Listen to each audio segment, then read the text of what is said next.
Bonjour chers amis traders, comme chaque fin de semaine l'analyse rapide du Bitcoin, du DAX, de l'euro-dollar, du SP500 pour la semaine à venir, en mode investissement et en mode trading. Alors on commence tout de suite par le calendrier économique.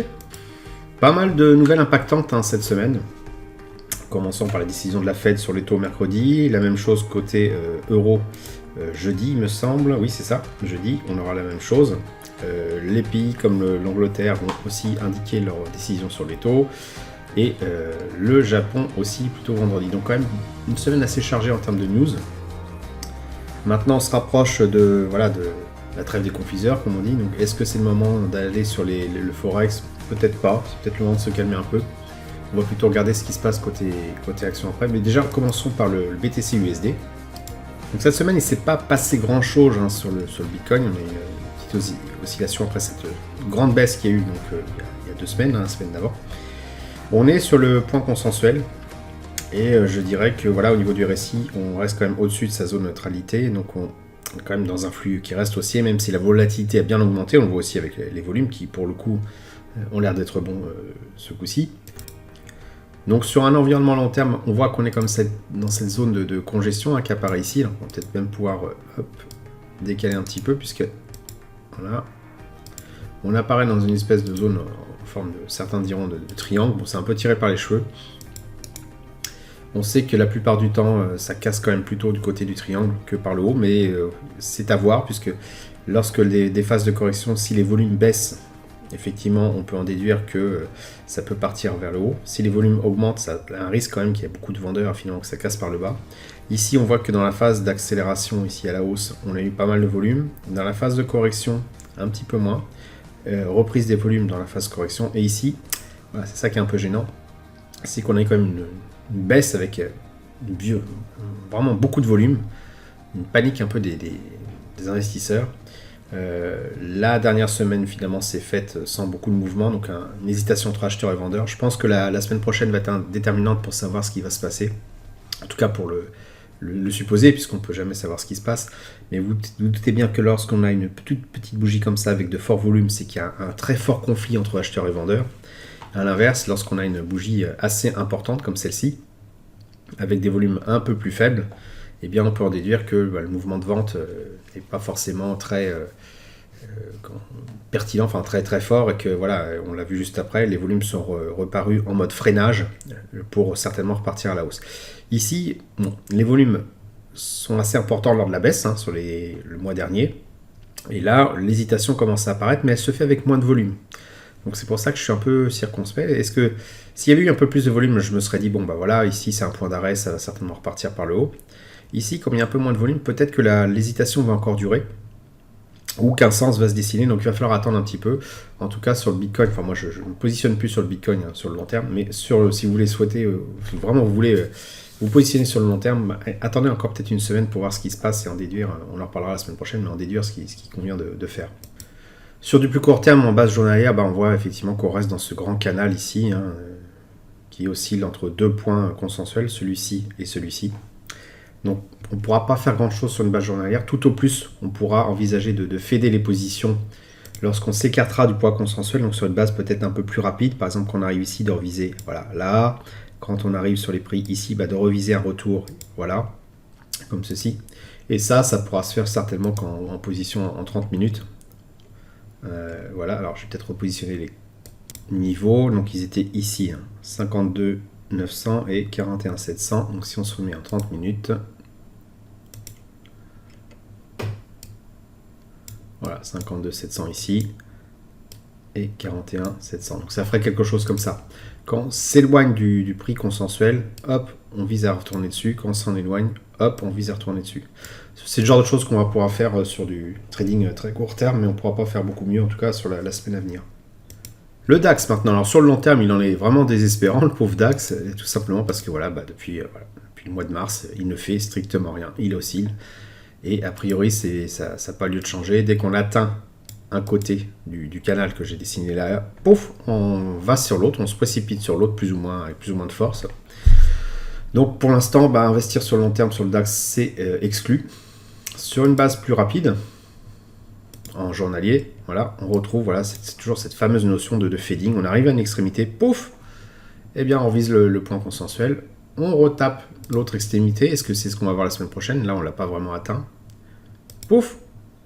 On envisage de retourner sur le point consensuel. Je pense qu'on ne pourra pas faire ça. Enfin, on ne pourra que se contenter de faire ça tant qu'on n'aura pas vraiment cassé par le haut ou par le bas, allez savoir, ce fameux rectangle de consolidation.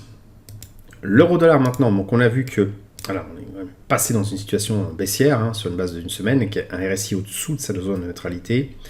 Et puis donc là, ce tunnel à serpent qui laisse à penser que ça va continuer. On voit qu'on arrive sur un ancien niveau support qui devient résistance. Donc le prix est en train de se calmer depuis 3 semaines à présent.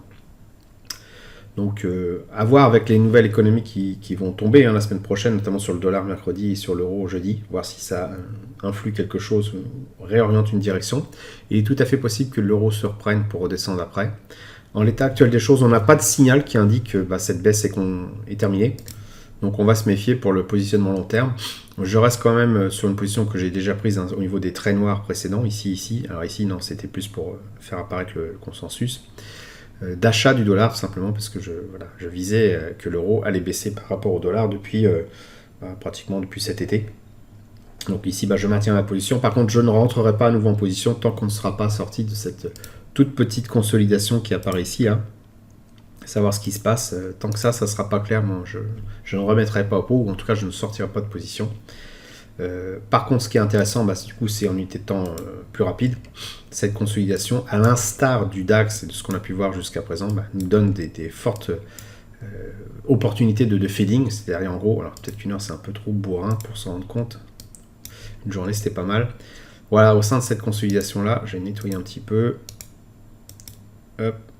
En fait, ce qui se passe, c'est dès qu'on s'éloigne, donc je vais redessiner à nouveau le rectangle. Là, c'est indéniable, il y a une consolidation.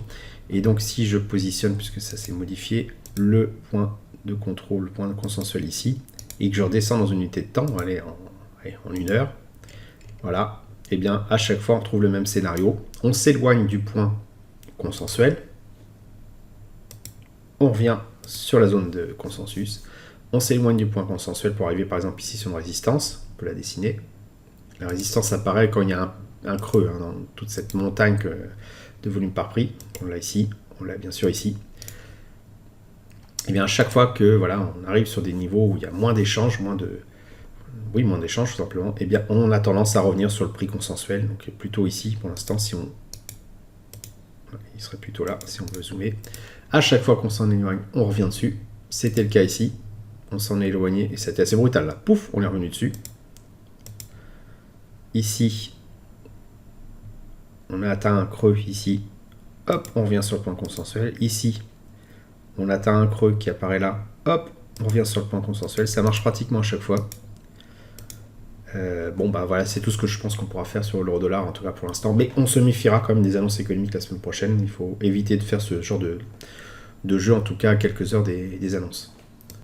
Enfin, le SP500, donc voilà, c'est reparti à la hausse. Voilà, la petite consolidation est terminée. On est reparti avec des volumes qui sont quand même présents.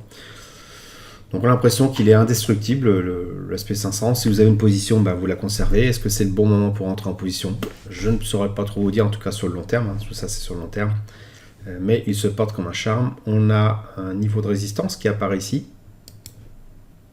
et qui correspond effectivement à un volume par prix qui est faible.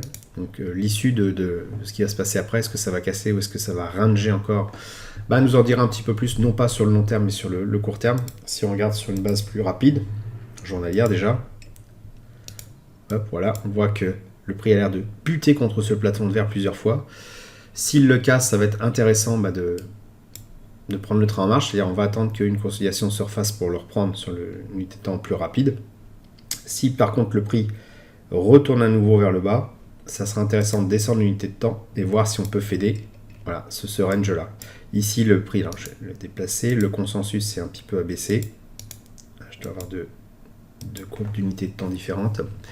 Le trait bleu correspond en l'occurrence là à un creux dans le niveau des échanges. Alors d'habitude, les niveaux, je les mets plutôt en rose, mais c'est pas grave. Ici, il serait ici.